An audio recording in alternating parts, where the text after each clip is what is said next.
जेवायला. बया भाजी बिजी वाढायला पण कोण नाही का मला. हेच ताट घेते. मला पण भूक लागली, खाली जाऊन बसते. जय द्या सर थोडा तिकडे. या या हा. चला सुरू करा. पण थांबा, आता आपण परत एकदा वदनी कवळ घेता म्हणायचं का? हा चला म्हणूया. चला आपण ते म्हणूनच सुरुवात करूया जेवायला. बोला. वदनी कवळ घेता नाम घ्या श्री हरीचे, सहज हवन होते नाम घेता फुकाचे. जीवन करी जीवित्वा अन्न हे पूर्ण ब्रह्म. सहज वर्णनो हे जाणीजे यज्ञ कर्म. जय जय रघुवीर समर्थ.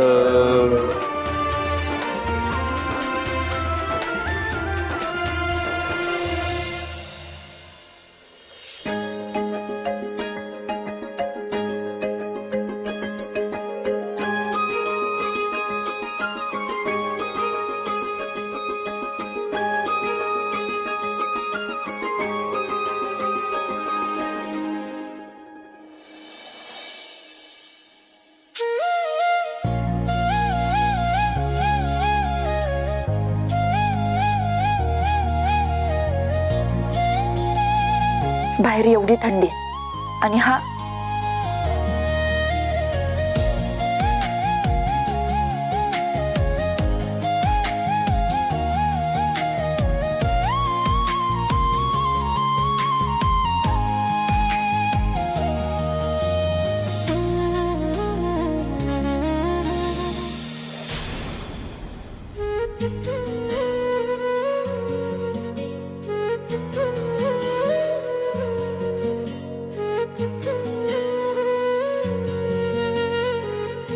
अहो हे कशाला? कशाला म्हणजे थंडीचा पारा वाढलाय आणि तुझी जखम जरी भरली असली ना, थंडीच्या दिवसात जुन्या जखमा पुन्हा दुखू लागतात. जखमांचं माहित नाही, पण थंडीच्या दिवसात ना जुन्या आठवणी मात्र आठवू लागतात.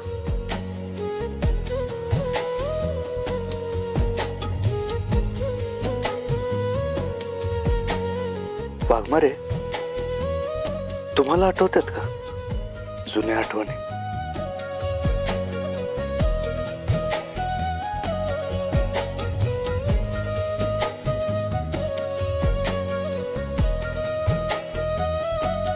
तू झोपला का नाहीस रे अजून? अहो मला झोपच लागली नाही. पण तुम्ही का अजून झोपला नाही? झोपायलाच जात होते, तेवढ्यात तू दिसलास. म्हणलं तुझे आभार मानावेत. आभार? परत आभार?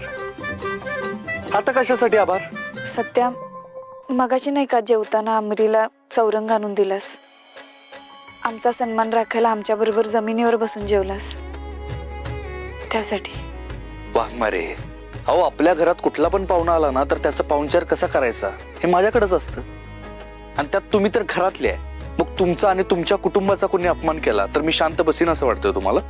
आणि ठीक आहे, मम्मीशी हुज्जत घातली नाही मी, पण न बोलताच तिला जशास तसं उत्तर दिलं. वाघमारे, शांतीत क्रांती करायची नाही, एकदम बेस्ट आयडिया बघा. म्हणजे काहीच राडा करायचा नाही, पण तरी पण समोरच्याचं तोंड बंद करायचं. मस्त आयडिया. नशीब कळलं. हा काय म्हणला का? नाही, काय नाही. अजून किती दिवस आमची बाजू घेणार? आमची बाजू घेतोस म्हणून तुझ्यात आणि मम्मी साहेबांमध्ये वाद होतात, आणि ते नाही आवडत मला. होय माहिती आहे मला, आणि तुम्हाला ते आवडणार नाही हे पण मला माहिती आहे. पण वाघमारे, तुम्हाला एक गोष्ट माहिती आहे का? माझं नाव ना सत्यजित आहे, सत्यजित. आणि हा सत्या फक्त सत्याचीच बाजू घेतो.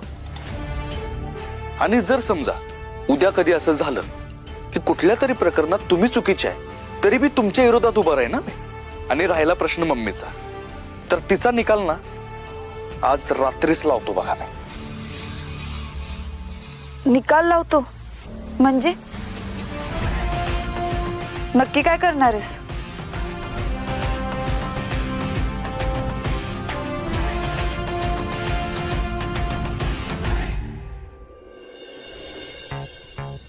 हा बरं झालं जाळ केलाय. लई तर ते रे थंडीनं. लयच त्रास होतोय खरं तुला? अरे जाऊन झोपाच होता ना गप शांत. कशाचं झोप लागते? औषध घेतल्यावर जरा झोप लागत. हा मग घेतलं का औषध? नाही ना, त्या औषधानं काय होत नाही रे. तुमच्याकडचं औषध पाहिजे जरा. अरे पण तुला दिलं असेल की औषध डॉक्टरने, ते घेतलं नाहीस होय? ती घेतोय रे, त्यानं काय होईना झालंय म्हणून म्हणलं तुमच्याकडचं जे औषध आहे ना ती पाहिजे. मग जरा बरं वाटेल, असं शांत डोकं होईल आणि शांत झोप लागत. आमच्याकडचं औषध? आता कुठलं औषध? अरे ती रे, तुम्ही मिक्स करून काळा काळा काढा 30, 60, 90 ती म्हणते औषध रे. ती औषध जरा मिळालं ना की मग कशी शांत झोप लागल. असं वाटणार नाही की भाजलेलंच नाही, असंच वाटणार, असं निवांत स्वर्गात गेल्यासारखं वाटतंय. हाय का जरा औषध? अरे जरा लवकर यायचं होतस तू. आत्ताच घेतलं मी. तुम्हाला का लाजा बिजा वाटतात का नाहीत? जरा तरी ठेवायचं रे. अरे मान्याला त्रास होतोय, काय होतंय जरा बघायचं. अरे बाबा, आम्हाला माहित होतं का तू येणार आहेस म्हणून? आता दुकानावर बंद झाली असतील.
हे सत्या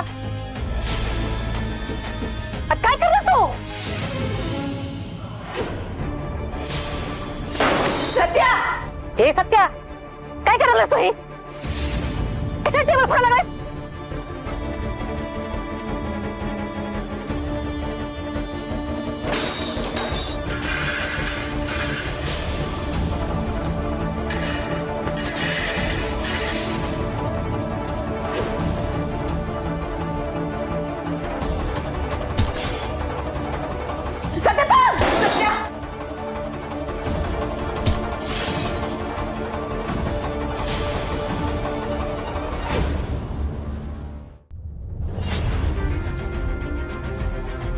एवढं कशाचा राग करायला सत्य तू?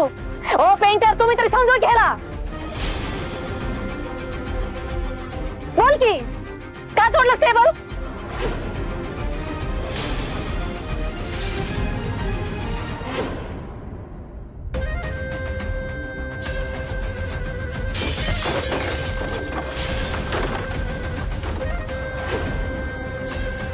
सत्या थांब.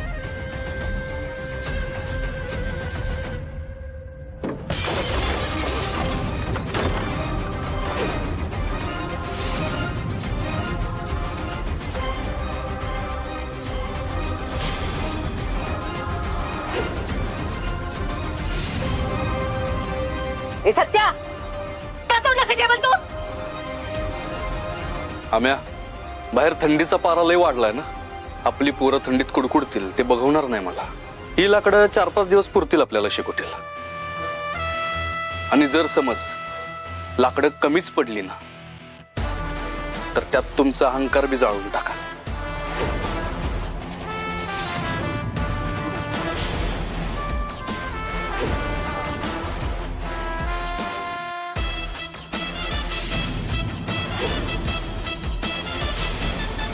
पप्पा हो काय प्रकार आहे?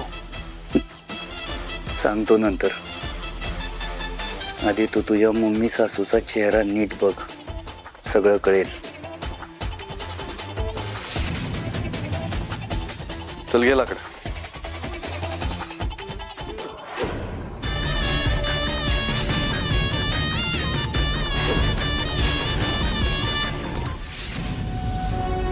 वा सत्या, काय सिक्सर मारलायस.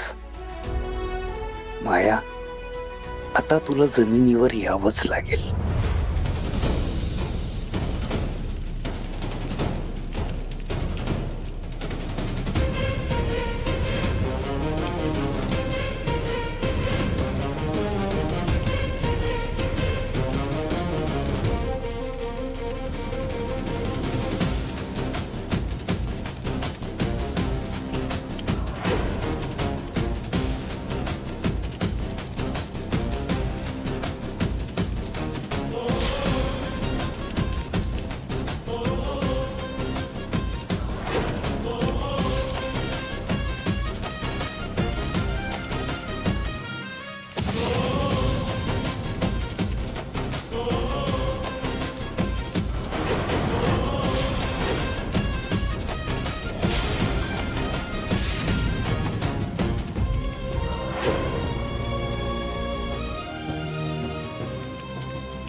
काय करू आता? ड्युटीवर कसं जाऊ? गडबडीत कुणाला काय कळवलं बी नाही. एक काम करते, भारती मावशीनंच फोन करते.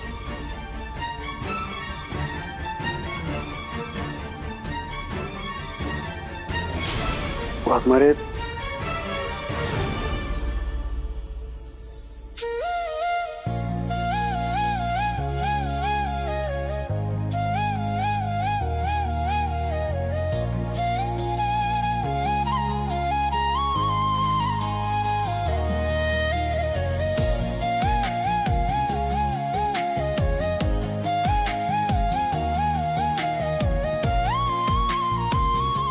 सध्या आणि ही वर्दी तुझ्याकडे कशी काय?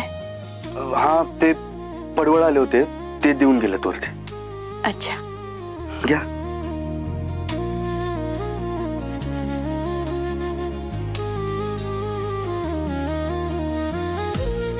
वाघमारे, आज लई दिवसानंतर असा दिवस बघायला मिळतो ना. असं म्हणजे? म्हणजे तुम्ही वर्दी घालून तयार होणार आणि मी तुम्हाला पहिल्यांदा बघणार. म्हणजे आधी रोज असंच व्हायचं ना, तुम्हाला वर्दीत सगळ्यात आधी मीच बघायचो.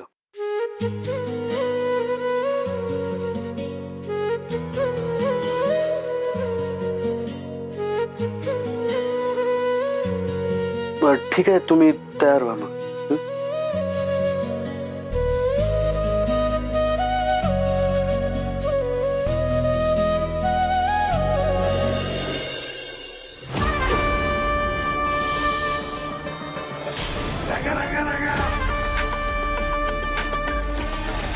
काय ग, आवरलं नाहीस अजून? दीदी माझं राहू दे, तू ड्युटीवर चाललीस का? होय. चल. दीदी थांब, प्लीज नको जाऊस ड्युटीवर. का ग, काय झालं? दीदी अगं, तात्यासाहेबांना अजून अटक झाली नाहीये. त्यात तू कधी घराबाहेर पडतेस ह्याचीच ते वाट बघत असतील. नको जाऊस तू ड्युटीवर. आमरे ऐक. दीदी थांब, तू आता मला समजवत बसू नकोस. तुला जरी स्वतःची काळजी नसली ना तरी मला नको जाऊस ड्युटीवर प्लीज. ये बस बस. अगं बस. आमरे, हे बघ, एक बहीण म्हणून तुला माझ्याबद्दल वाटणारी काळजी कळते मला, पण मी एक पोलीस पण आहे, हे तू लक्षात ठेव. मला असं घरात घाबरून बसायला नाही जमणार. आणि जर मीच घरी बसले तर लोक काय म्हणतील? पोलीसच भित्री आहेत, मग आमची रक्षा काय करणार? मला जावंच लागेल. अगं पण दीदी. आमरे, माझी काळजी नको करू, तू तुझी काळजी घे. चल येते. अगं पण दीदी तू. थांब मंजू, बरोबर बोलते आमरी. तू बाहेर गेलीस तर आमचा जीव टांगणीला लागून राहील. भीती वाटते ग. आई, अगं काय घाबरायचं आहे त्या तात्यासारख्या माणसाला? या माणसाला घाबरून घरात बसलो ना तर अशा लोकांचा अजून फावत. आणि तात्यासाहेबांना पकडणं माझं कर्तव्य आहे. माझं कर्तव्य मला नाही टाळता येणार. पोलिसांच्या घरच्यांनी एवढं तरी समजून घेतलंच पाहिजे. चल. अगं कवडे, लाव की ग, नाक धरून काय बसल्यास? अगं तू बायको आहेस का कोण आहेस? लावलंस म्हणून हात दिसते का तुझं? एकदा नाही म्हणल्यावर ऐकू येत नाही का तुम्हाला? एकतर ह्या औषधांचा किती घाण वास यायला लागलाय. या वासानच बेशुद्ध पडायची बाई मी. मला नाही जमणार, तुमचे तुम्ही लावा. अगे कवे, अगे कवे, अगं बायको आहेस का पोट भितार आहेस का कळलं ना? अर्धांगिनी आहेस ना? अर्धांगिनी अर्धांगिनी आहेस का तत्कुरगिनी सारखी? तर वाघ लावा तुमचं तुम्ही.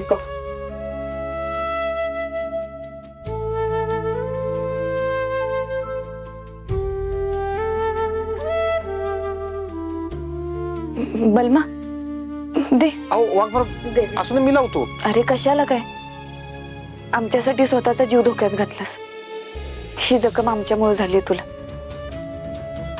एवढं तर करू शकते ना?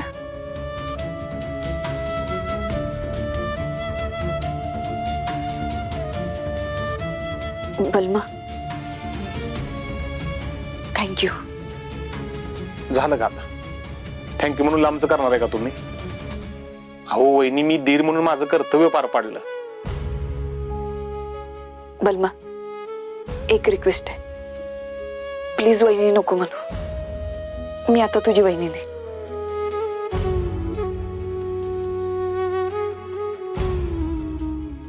हे बघा वाघवर मॅडम, तुम्हाला राग आला असलं तर सॉरी.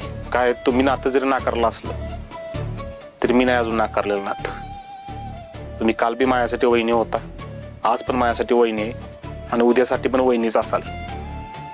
वाघमारे वहिनी, मी तुम्हाला रिक्वेस्ट करतो, सत्याचे तुमच्यातले गैरसमज दूर करावं. त्या रात्री काय घडलं तर जाणून तरी घ्या तुम्ही. एका गैरसमजाबाई होत्याच नव्हतं बसले सगळं. त्यानं मला त्या रात्री काय घडलं सगळं सांगितलंय. मी तुम्हाला नाही सांगत, कारण सत्याच्या तोंडावरून ऐकलेलं बरं पडेल ते. फक्त उशीर करू नका. तुमच्या आणि सत्याच्या प्रेमाची हार होता का मला एवढंच मला वाटतंय. प्लीज एकदा समजून घ्या सत्याला.